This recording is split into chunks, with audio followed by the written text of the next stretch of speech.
Hello everyone, this is Crota going to try to do an audio commentary on the battle report number 4 for StarCraft II.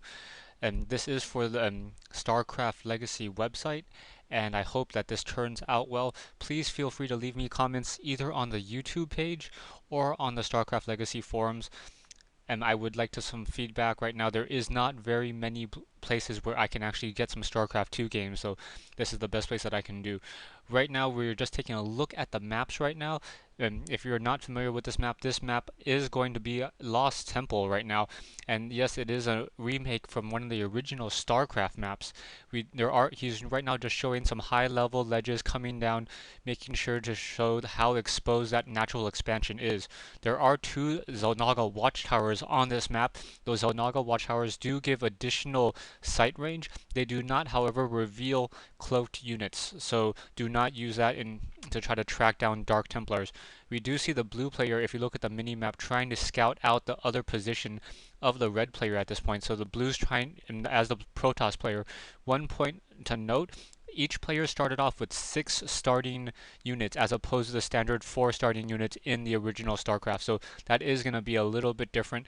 On the top left and bottom right hand corners, there are island expansions as well, in addition to those yellow mineral expansions that do give you additional minerals per round trip. So those are high yield minerals and are very crucial in the late game. You're going to see the SCV and the probe pass each other, so both players have a fairly good idea of where the other player is at this point.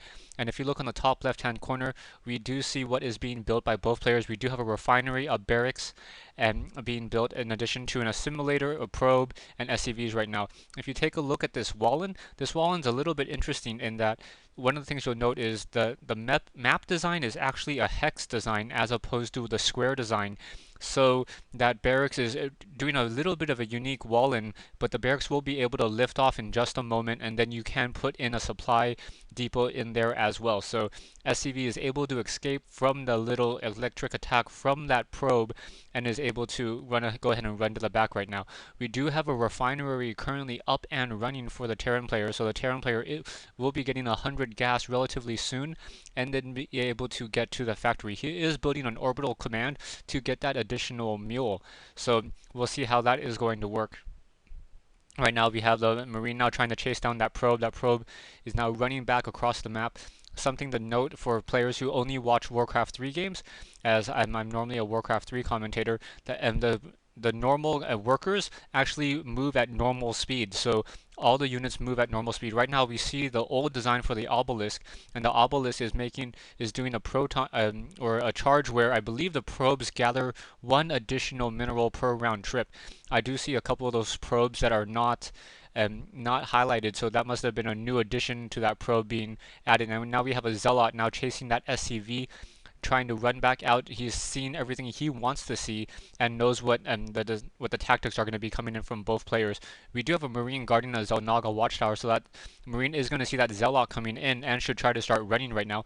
And as he is running away, we do see a little bit more of the line of sight effects coming in for these units. Marine quickly getting cornered by an additional Zealot, and the Zealot's getting in a couple quick hits. The Marine should fall in just a moment, down to 13 hit points.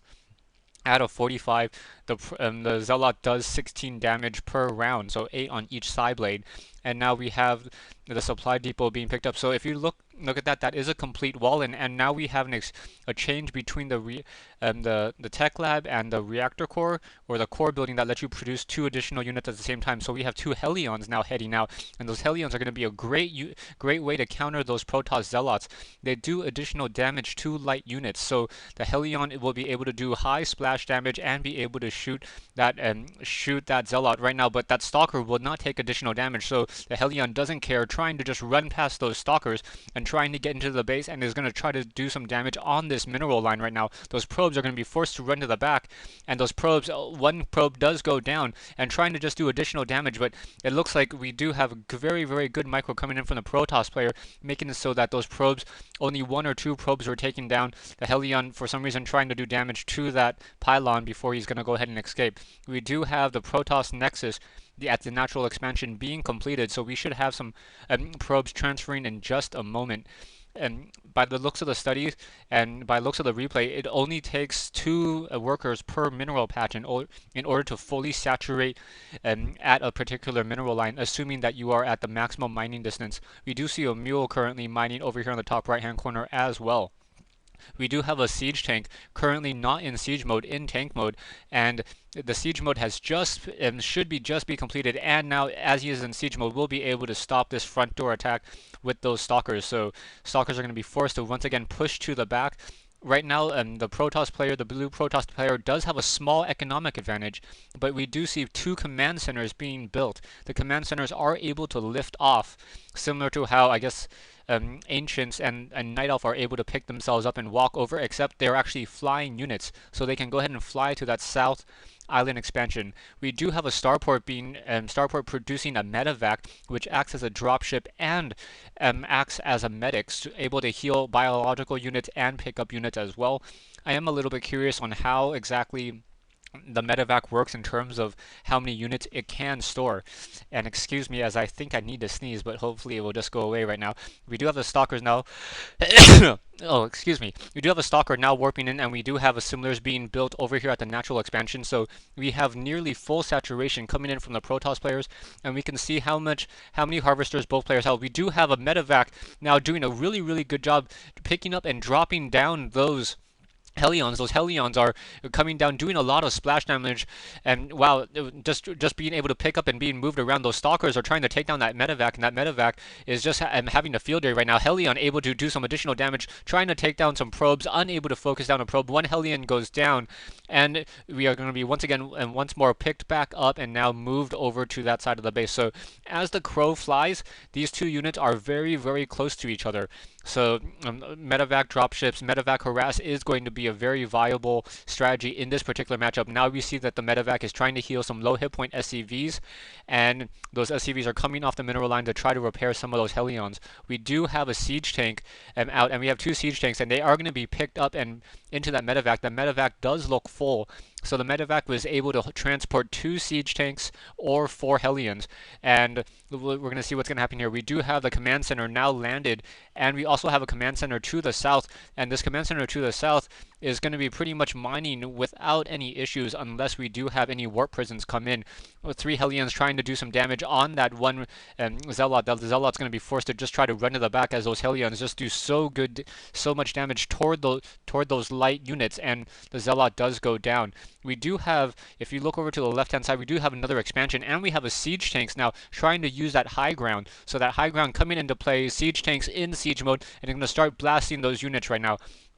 I wish I could tell how much damage each siege tank does, but I do believe that they do additional damage to armored units. No units here are armored units. They are just what I would call structural buildings. We do have an observer into play. Those stalkers are unable to see that siege tank, so they're unable to shoot him with that observer. They can see above that cliff, but they want to make sure they get within that 0 range of that siege tank, so that they are not getting targeted and focused down too much. Blink is being researched. It is this little symbol in the top left-hand corner.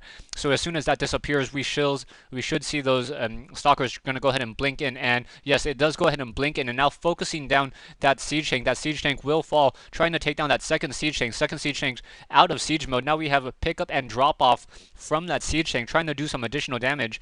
And now the stalker has blinked away right now. So right now the medevac should just really try to pull away in order to just escape with that siege tank, as the blink is on cooldown. But now he's going to be chased down, and that stalker or that medevac does go down.